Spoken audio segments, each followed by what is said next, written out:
Time now for a bit of Drive Worldwide. Drive Worldwide. Why?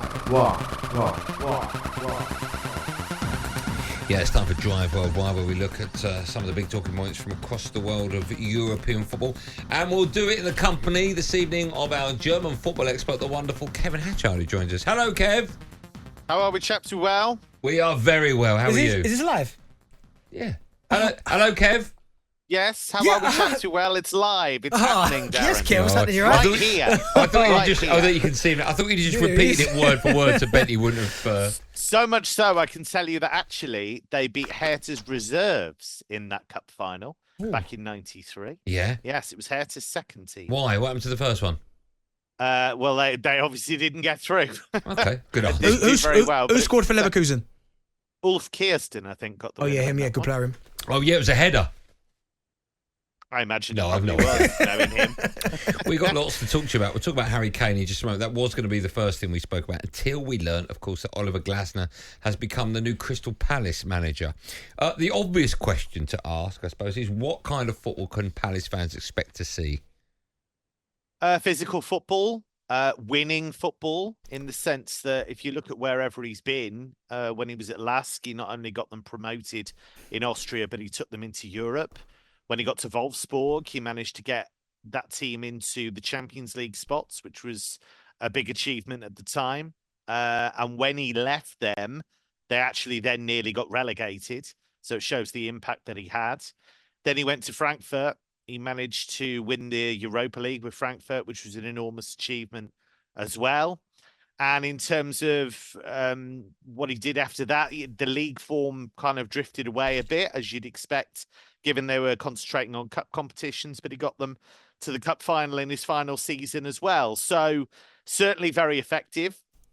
I remember Xavi said after they beat Barcelona in that Europa League run, he said he hadn't seen too many teams that pressed and counter-pressed like they did. So very smart without the ball, really good at setting his teams up when they don't have possession, and, you know, can play some decent stuff as well going forward. So that's all the good stuff. And I think the kind of stuff that I'll be interested to see is how things go in the long term with Palace's transfer policy, with the ambition they're willing to show, what have you. Because when you look at his time at Wolfsburg, he was publicly critical of the transfer policy and the strengthening of the squad. He had a falling out with the CEO, Jörg Schmadtke, who's recently been at Liverpool, helping them out in the sporting director's role. And then at Frankfurt, he had a bit of a falling out with Marcus Krösche. And again, had kind of publicly said that they didn't really strengthen the squad in the way that he perhaps would have liked. So I'll be really interested to see how that works out. But I like him very much. I think he's a really strong personality, demanding guy. I think the fans will love him. Speaks very well. His English is excellent. I think it's a really good appointment. So, Kev, I mean, you pretty much touched on it there. So, is this a long-term manager, or is it someone that comes in and gets success at quite a short space of time? Because Crystal Palace fans will be looking at this thinking they don't want another Patrick Vieira situation. They want this guy to be the man to take them forward. Is he a long-term option, or is it one of those where it's just short-term, he gets a bit of success and then he falls out of favour? I mean, that's the million-dollar question. If you look at his history, it's been fairly short-term, but I think all he wants is he wants to feel that it's a club moving forward and it's a club that's on the same page as him.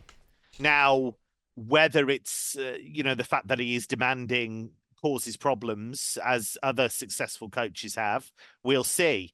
But as I say, I think he's generally pretty good at forming bonds with players. He's generally pretty good at forming bonds with the fans, and he has been successful. So there's the capability, I think, of this being long-term, but it very much depends on whether Palace and him are on the same page going forward in terms of recruitment, in terms of the style of play and what have you. But I do like him very much. I think he's a very talented guy, very interesting guy, and I think Palace have got a good one.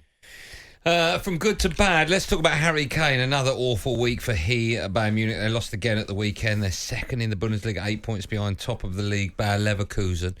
Can you put your finger on what's gone wrong for them, for Thomas Tuchel, for the club, for Harry Kane? What's the problem at the moment?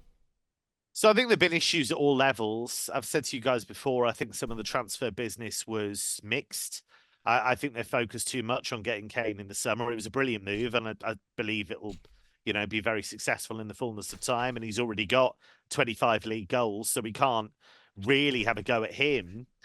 But they neglected other areas. Benjamin Pavard was allowed to leave. There was no replacement. They waited too long to get Joao Palhinha, and that didn't happen in the end because they left it too long in the window. So I think they made mistakes in that regard. In terms of the football itself, they are vulnerable sometimes to the counter-attack. I think if you look at the game against Leverkusen, Tuchel got his selection totally and utterly wrong, and Leverkusen wiped the floor with them. If you look at the Lazio game, bit unlucky, missed some big chances in the first half, but then fell apart second half. And last night was a total and utter disaster. I mean, they were 1-0 up early on. Kane has a great chance, clean through, has two options, could go for goal himself or set up Thomas Müller for a tap-in. And he went for goal himself and he blazed it over the bar. And that was as good as it got because then they collapsed and they lost 3-2. So I think it's a confidence thing. It can happen to any team, and it's happening to them right now. Kev, you spoke about Harry Kane, and that situation there, I mean, it took a little bobble, but still, someone of that quality, you'd expect him to do better. How was he being perceived over there in Germany? Because his numbers are incredible. They're better than Lewandowski's at the same stage, but because the team's not winning and playing well, is he coming under criticism, or is it still Harry Kane's been fantastic and it's the rest of the team? Largely the latter, but I think if it carries on, there'll be a lot more heat because I think generally he's done very well. He's been very well received in the way that he's embraced being a Bayern player, being a Bundesliga player. So I think in general, it's very positive.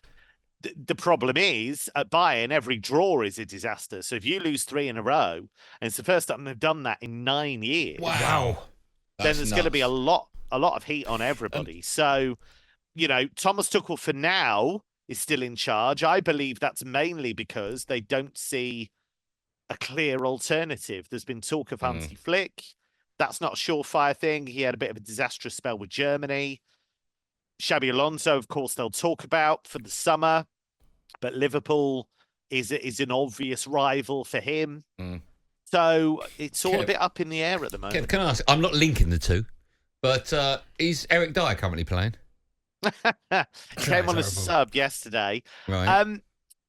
He's not been the big problem. Diogo Upamecano's had a nightmare, and I like him very much. Yeah, me too. But, he's given away a couple of penalties and been sent off in the last 2 games. So, that's a bit of a nightmare for him. I just think the defensive structure's wrong. I think they're too open to the counter. I think they asked their centre-backs to do way too much, cover way too much ground. They don't have a genuine defensive midfielder. And I just think against serious opposition, they're going to struggle. Can they not play Dyer in that CDM role? They haven't so far. He's been very much as a centre back. Okay. I mean, he's talked about it, Thomas Tuchel, but it was interesting.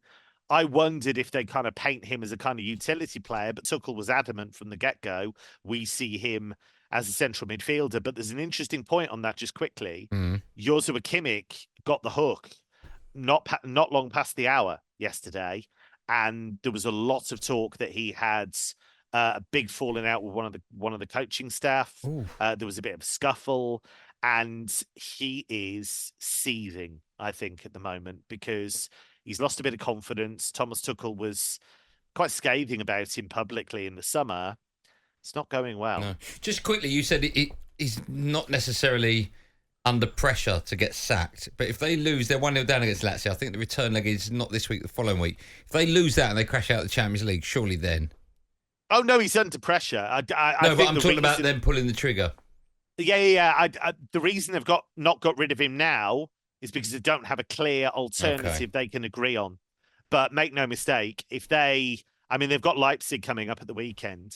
If they lose at home to Leipzig, I think he's toast. Wow. I don't see how he escapes that. It could be, just fine, it could be another season without a trophy for Harry Kane. Am I right in saying that if you finish the season top goal scorer in the Bundesliga, the trophy you get is a cannon? Yes, that is right. You get the Torjäger Kanona's little cannon trophy. Wow. Yes. For an ex-Spurs player, you'll get a cannon.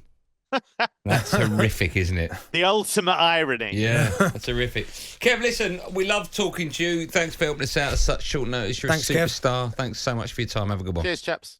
Thanks. There you go. The wonderful Kevin Hatchard. He knows so much stuff. Even the way he pronounces it is fantastic. He's brilliant, isn't he? Yeah. talkSPORT Drive. Super opinionated sporting debate. Monday to Friday afternoon from 4 on AM, on DAB, via the talkSPORT app and on your smart speaker. talkSPORT.